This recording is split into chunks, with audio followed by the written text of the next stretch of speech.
Hello and welcome to this conversation on the wire. Today the big development is that Pakistan Prime Minister Imran Khan has made a peace offer to India in the India-Pakistan standoff that we have witnessed over the last many days. So he has offered to release the MiG-21 fighter pilot Abhinandan Vartman, whose jet fighter was downed by Pakistani security forces yesterday, and within 24 hours, or he has offered to release him and send him to India.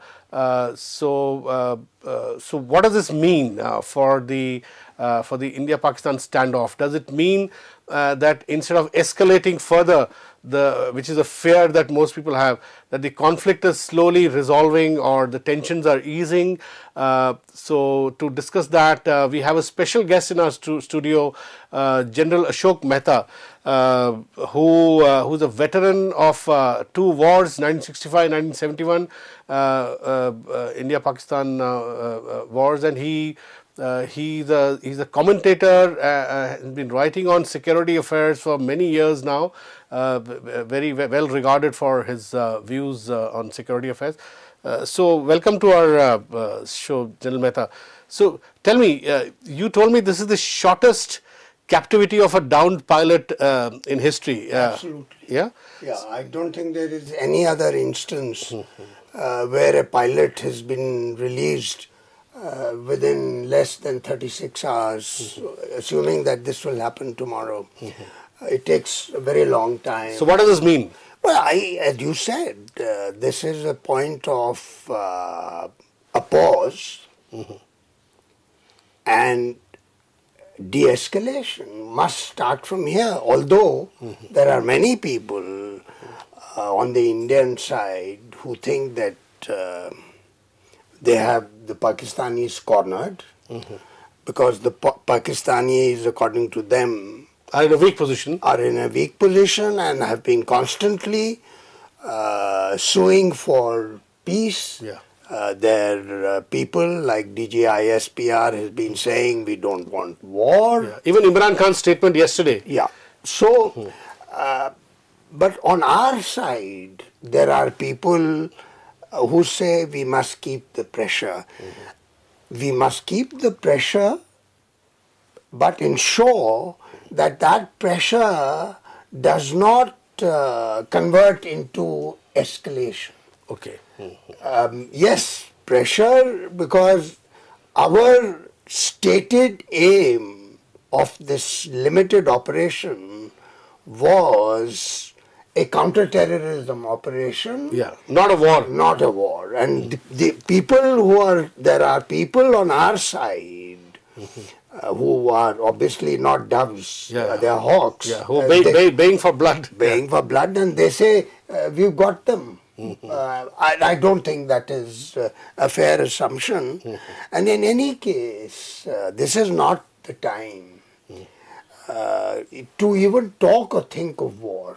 So you're saying, essentially what you're saying, General, is that India should remain focused on its narrow objective in the first place, which was of countering terror that is coming from Pakistani soil, and do everything which includes this kind of an operation, and simultaneously diplomatic initiatives should also continue. Is that what you're suggesting? Yeah, I'm saying that when Foreign Secretary Vijay Gokhale made the statement to the international community when public after the strikes. By the way, this is the first time one nuclear power has carried out airstrikes on another nuclear power. There's no example in history. No example in history. You violating each other's airspaces. Yeah, well, India says it's an act of self-defense because again, to go back to Vijay Gokhale said that this was a preemptive defensive action based on actionable information that the Jaish-e-Mohammed was training suicide bombers at Balakot, and these suicide bombers were the threat that they would target Indian was very imminent. So this was a non-military action. So it was a counter-terrorism operation to preempt the Jaish-e-Mohammed launching. So it's very craftily choreographed, the whole operation. And you think they did well to take the international community along? Well, you've taken the words out of my mouth. That, I mean, this is, the whole world at this time is IS and Al-Qaeda and the whole business of Pakistan being the epicenter of terrorism.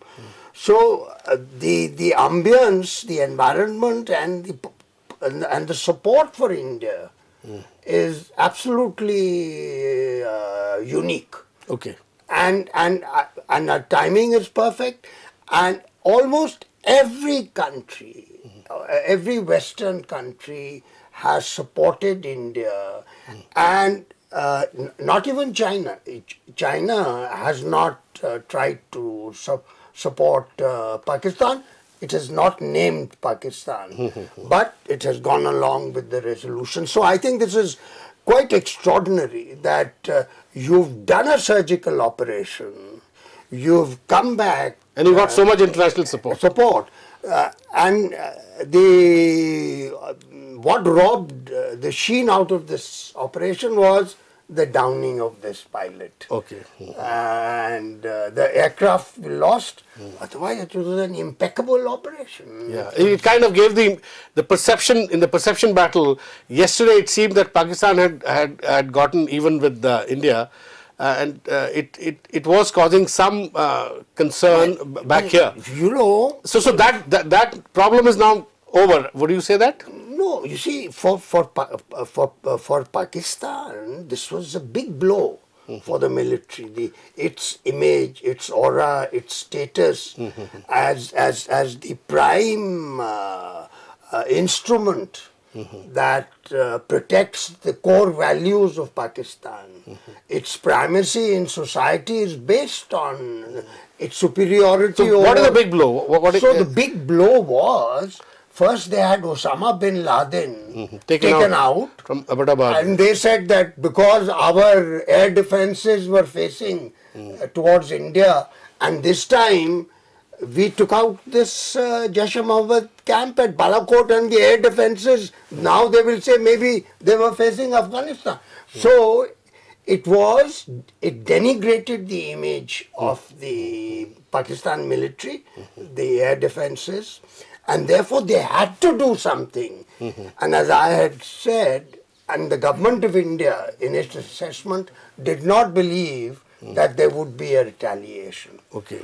But to salvage the image of the Pakistan military, this very limited operation was carried out across the line of control where they just dropped a few bombs, and Imran Khan said, look, we had to show our people that if you can cross over, so can we. So what happens now with the return of the fighter pilot? What does it signal? Because General India is saying that this can't be part of a deal. If you are offering us our pilot back, so be it. But what does India mean when today India issued a statement after learning that the fighter pilot would be sent back to India? It said this is not a deal. So what do you read in this statement?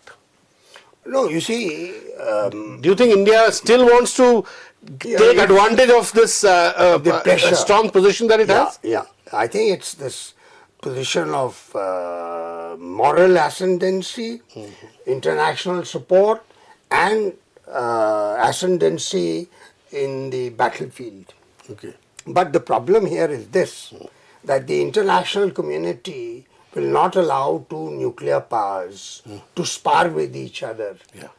And therefore, while Trump knew, I mean, this is also the first time. Yeah, the first indication came from Donald Trump in the morning. No. That tensions are easing. Very soon, good news is coming here. Earlier, about a couple of days earlier, Trump said that the Indians are planning something big.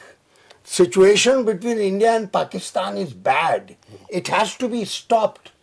But it wasn't stopped. This is the, again, first time in the history of India-Pakistan conflicts that an international power, before, not conflict, crisis, I think crisis is the right word, that the Americans didn't intervene. If you recall 2001, Richard Armitage was here within 24 hours. Yeah. And my own judgment is that the Americans allowed the Indians to carry out the strike. Yeah, because there is a report that Americans were informed about. That's how Trump said they are planning something big. So he knew. He knew, and he would have stopped us. Yeah, but he didn't. Obama didn't. Obama would have stopped us. He didn't. And he let us carry out these strikes because Trump also hates. So this is your interpretation that the Americans let us... let us carry out these strikes. And he knew about it. And I mean, except for the nuclear tests that we carried out in 1998, there is no other time in history where we've been able to do something that the Americans didn't know. So, coming back to your question.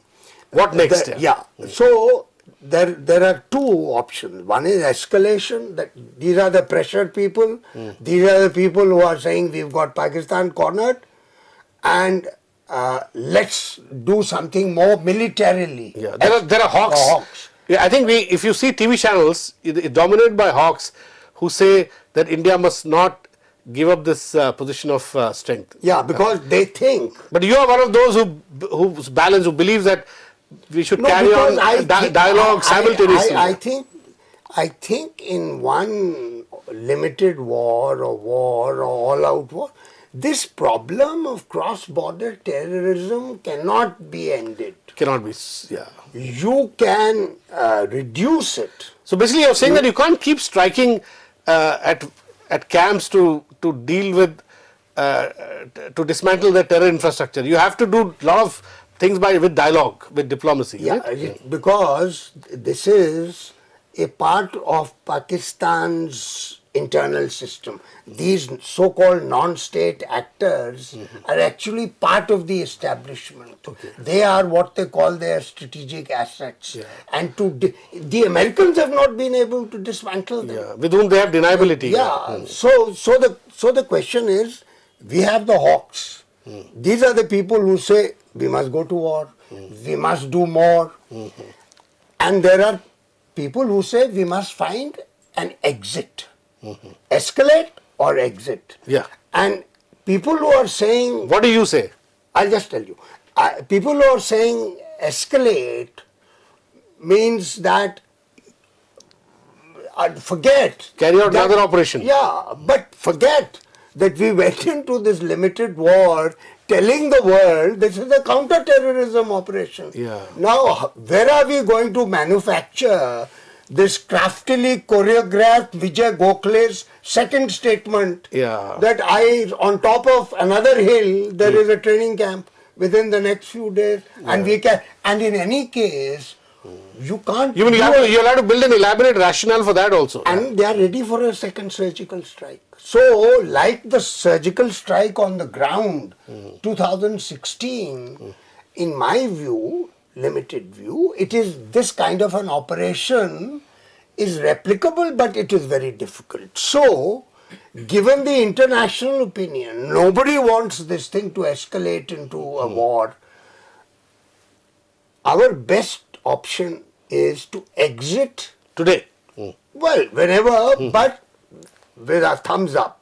We've got our pilot back, we've struck the camps.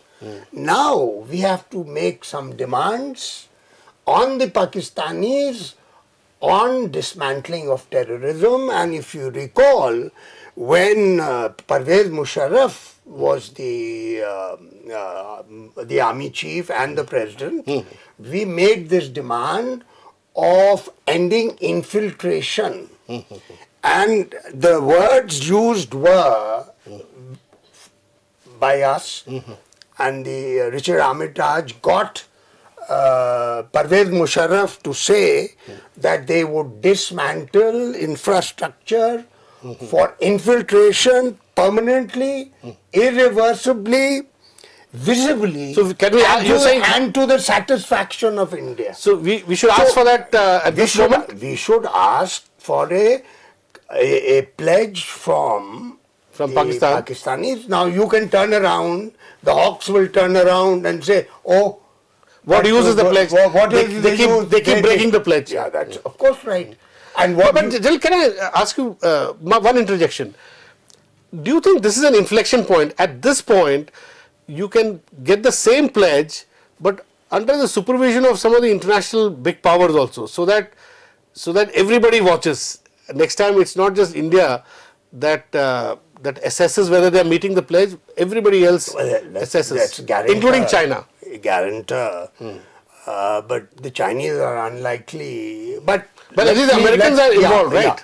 Yeah, but would you say Americans are fully involved now? I think so, absolutely. If Trump is saying that something big is happening and the strikes takes place, if Trump is saying something, some good news is coming now and they're going attractive news, and you get the release of he used the word attractive and he also said that after decades we are going to get some peace, better relations between India and So that's what I'm asking. It seems to me that the way Trump is involved and publicly making statements, it seems to me that the Americans are also using this situation to push hard with Pakistan, much harder than they did before, in regard to terror, in regard to India-specific, terror infrastructure. Well, you know what Trump said when in his Afghanistan policy speech in August 2017 about Pakistan. He said all we've got from Pakistan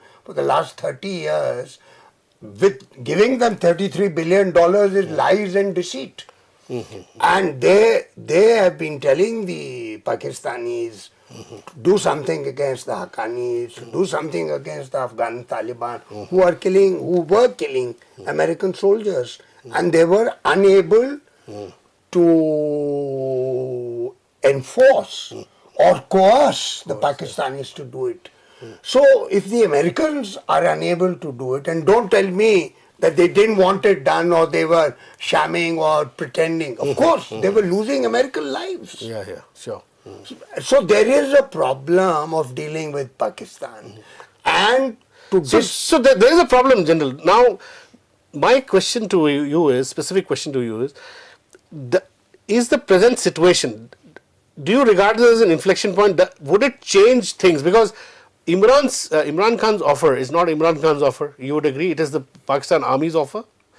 Obviously, this is coming from there. Yeah. So, which means they are on the same page. Yeah. So, do you think that the Pakistani military establishment is also suing for peace for some time at least, because Pakistan economy is in a bad shape? They have barely 4-5 months of foreign exchange to buy petrol. The Pakistan army has always avoided fighting a conventional war with India.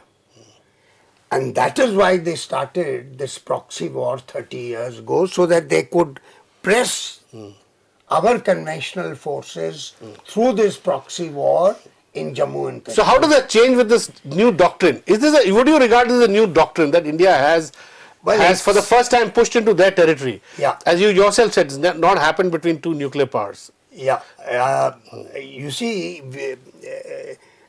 this is not going to, I have to repeat, this is not going to eliminate cross-border terrorism. Okay. It will reduce the acts of terrorism. After 2008, the next biggest attack that took place was in Uri, 2015, and of course, surpassing that was now 2000. Because the Americans had warned the Pakistani army after they did Mumbai, because 4 Americans or 5 Americans were involved. So they were on a leash.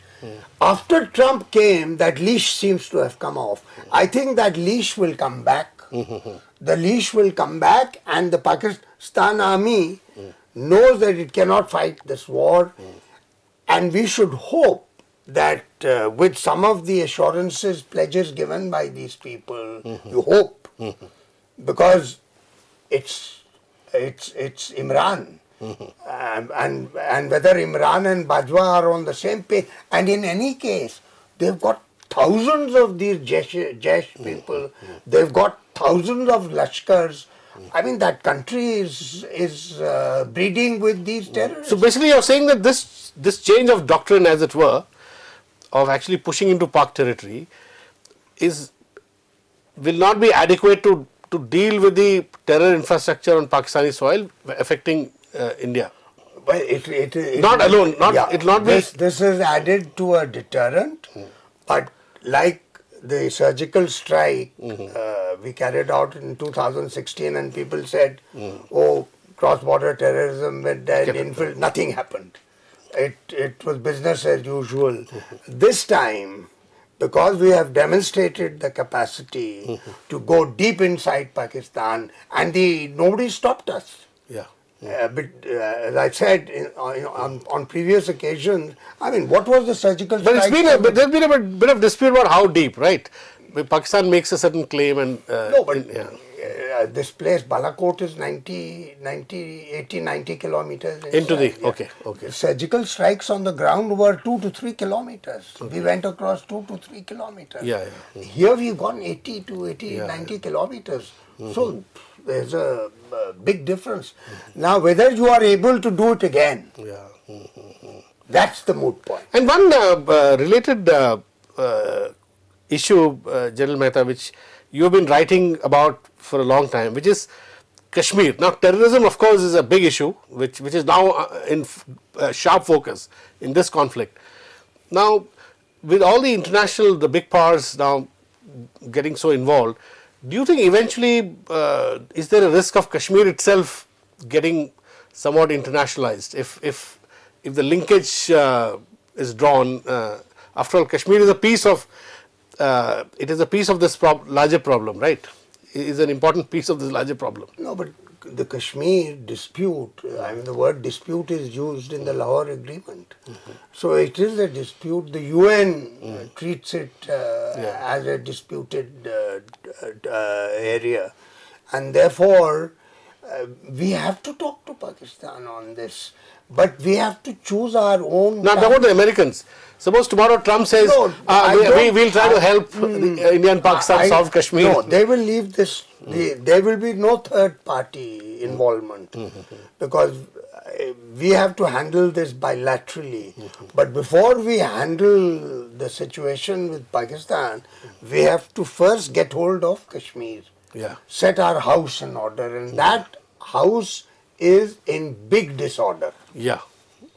So we've got to get hold of Kashmir, and it's not merely killing the Tanzims. You have to reduce the level of alienation. You can never win. You can never win this kind of a contest without the people being with you. And we are at a situation where they glorify the terrorists. When a terrorist dies, they glorify the terrorists. They chuck stones when army is carrying out operations. So there's something. So basically, you are saying that we need to follow a multiple, sort of approaches to the overall problem. Not just going out there and hitting some of the camps. Not good enough. That the new doctrine. But you have to deal with your internal issues. You have to, you have to revive the political process in Kashmir. So and revive dialogue with Pakistan. So you are saying that all these things must go on simultaneously. Even if you get these pledges of dismantle terrorist infrastructure. I mean, this will not happen overnight. And you can't lay down 2 years or 3 years. And then they will legitimately talk about Kashmir then, But Kashmir, as I said, Kashmir you have to talk. But our position is terror and talks don't go together. So that position will have to change. So could that change after this? After the elections, I think this position will change. Terror will not stop completely, but terror will reduce considerably. if the army and the civilian established elected government are on the same page, and if they have these spoilers, that is these terrorist tanzeems on the leash, if the ISI, they are the ones who let them go when things are getting better between India and Pakistan. Yeah. That also depends on the kind of government we get in 2019, May 2019. Thank you very much, General Ashok Mehta, for talking to us. Thank you. Thanks.